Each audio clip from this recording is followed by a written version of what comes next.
Friends, సర్పంచి ఎలక్షన్స్‌లో చాలామంది పోటీకి నిలబడ్డారు. అయితే ఈ ఎలక్షన్‌లో పోటీ చేయడానికి అసలు కారణం ఏంది అనంటే ఏదో సేవ చేత్తాం ప్రజలకి అదే అనుకుంటారు కానీ దాని వెనుక వేరే కారణం ఉంటది.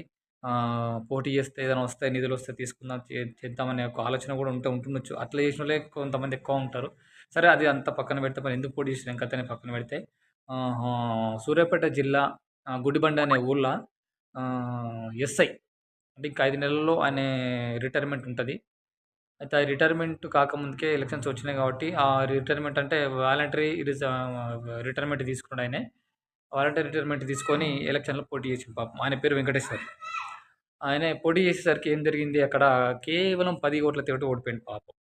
ప్రజలకు సేవ చేద్దామని మరి ఇన్ని రోజులు పోలీసు ఉద్యోగంలో ఉండి దొంగలను పట్టుకొని, క్రిమినల్స్ పట్టుకొని శిక్షలు పడేటట్టు చేసి అన్నీ చేసినటువంటి ఆయనే అసలు గ్రామ సేవకునిగా ఉందామని చెప్పేసి పోటీలో నిలబడ్డాడు పాపం. వీఆర్‌ఎస్ తీసుకొని 5 నెలలకు ముందే.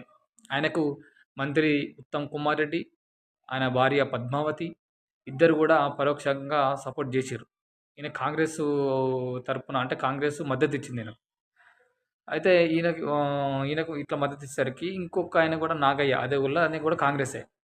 ఆయనకు మద్దతు తెలపకపోయేసరికి ఆయన అంటే అందరూ గట్లనే చేస్తారు. కాకపోతే ఆయన కాంగ్రెస్ మద్దతు కాకుండా సొంతంగా పోటీ చేసిండు. ఆయన గెలిచిండు. ఆయన కూడా కాంగ్రెస్ పార్టీ అన్నట్టు.